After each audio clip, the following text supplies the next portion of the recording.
ville des amoureux et des poètes, des mousquetaires et des baladins, des peintres et des jongleurs.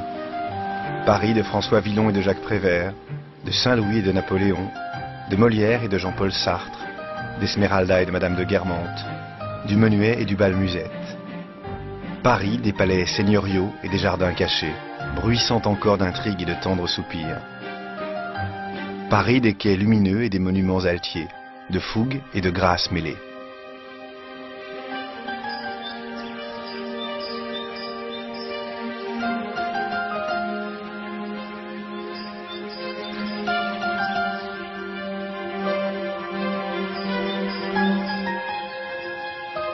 Depuis les premiers Celtes, il y a plus de 2000 ans, chaque époque a laissé dans Paris sa trace, qui se fond dans les autres, subtilement, pour lui donner ce charme, cette élégance qui touche au cœur de tous, même de ses habitants les plus blasés. Le voyageur qui vient à Paris en cherche parfois les symboles les plus frivoles.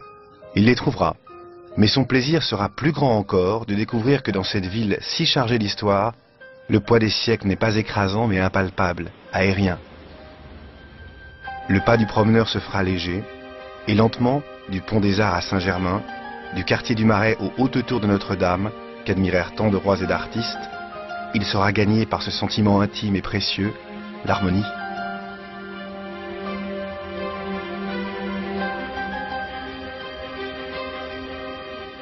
C'est à partir de Notre-Dame que sont mesurées les distances qui mènent partout en France, vers ces régions si diverses.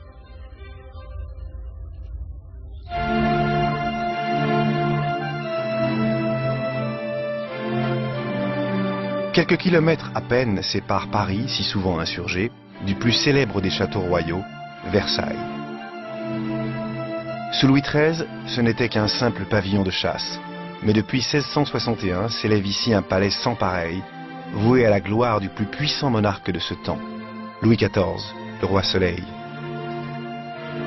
Les plus grands artistes de l'époque, 36 000 ouvriers et 6 000 chevaux, participèrent à cette œuvre gigantesque, le roi lui-même ne cessant de dicter ses choix et de veiller à l'évolution des travaux. Dans son enfance, Louis XIV avait dû fuir Paris une nuit de janvier, avec sa mère Anne d'Autriche. C'était l'époque de la Fronde. Sans doute voulut-il affirmer à Versailles sa méfiance de la grande ville et sa volonté de toute puissance.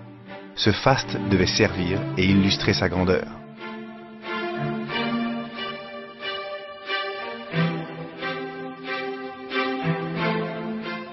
Il s'installa ici définitivement en 1682, et Versailles devint alors un lieu brillant et futile, où les courtisans se pressaient à la recherche d'une faveur royale.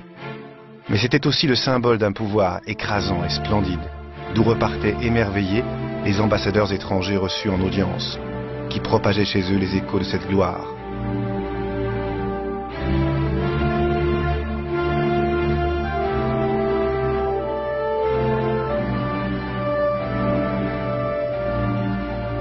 Les pièces de Molière, Boileau, Racine, les ballets de Lully, tous pensionnés par le roi, se jouaient ici. Paris était éclipsé.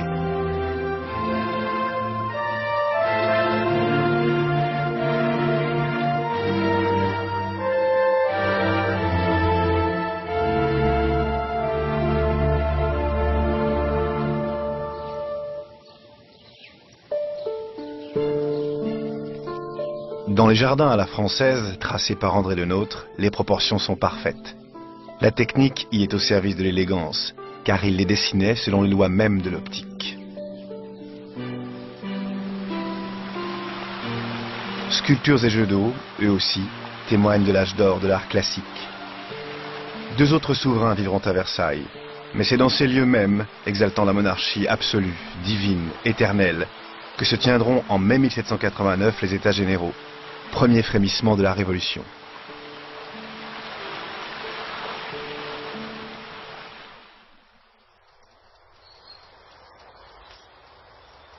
Giverny est un modeste village de l'Eure, à mi-chemin de Paris et de la côte normande. Sans doute est-ce pour cela que Claude Monet, le premier impressionniste, s'y établit, lui qui avait grandi près du Havre et débuté à Paris avec ses amis Renoir et Sisley.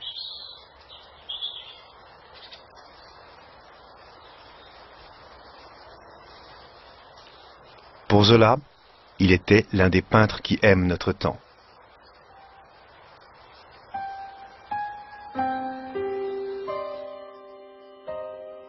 Ces jardins si lumineux et cette maison furent son domaine pendant plus de 40 ans. Et c'est ici qu'il mourut, en 1925.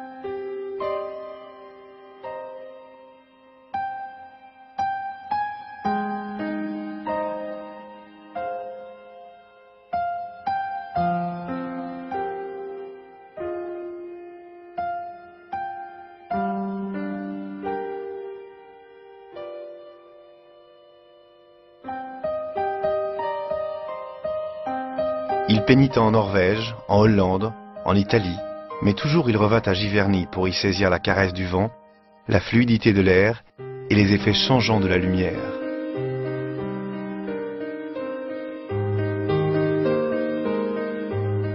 C'est ici que Monet, le précurseur tranquille, produisit sa dernière série, les Nymphéas. Un même sujet, et pourtant chaque fois différent. Une quiétude absolue, une immobilité apparente, et pourtant dans chaque toile une infinité de contrastes, d'alternances, l'eau et les plantes entremêlées, le lent mouvement perpétuel de la vie.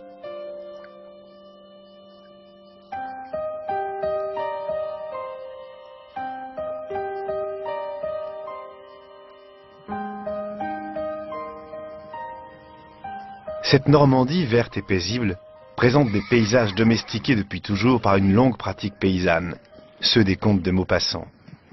Quant aux chevaux, ils sont ici à l'honneur depuis le XIVe siècle, quand les chevaliers normands les élevaient pour la guerre.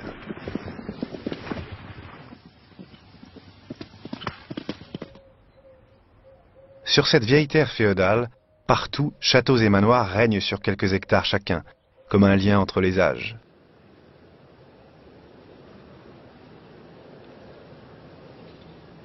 Au château du Breuil, on perpétue une tradition séculaire. Transformer dans le secret des caves le modeste cidre distillé et vieilli dans des fûts de chêne en une eau-de-vie odorante, le Calvados.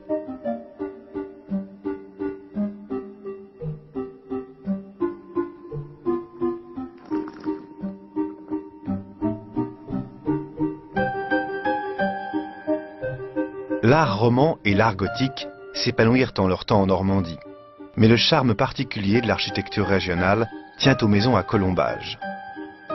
Beuvron-en-Auge en est un parfait exemple. Ces maisons à pans de bois furent construites à la fin du Moyen Âge, quand Anglais et Français luttaient sans merci pour le duché. Dans cette province retentit pendant des centaines d'années le fracas des combats, et dès le IXe siècle, les raids meurtriers des Vikings la ravagèrent périodiquement. Chaque année ramenait leur dracard, et pour assurer la paix, il fallut au roi de France Charles le Simple concéder cet immense fief aux guerriers venus du Nord, les Normands.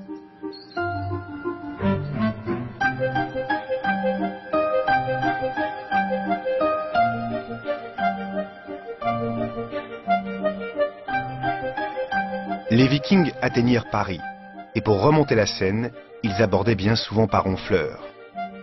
Plus tard, après que le duc de Normandie Guillaume eut conquis l'Angleterre, c'est par ce port que passait l'essentiel du commerce franco-anglais. Il n'est plus fréquenté de nos jours que par des navigateurs de plaisance et des touristes, sensibles aux façades d'ardoise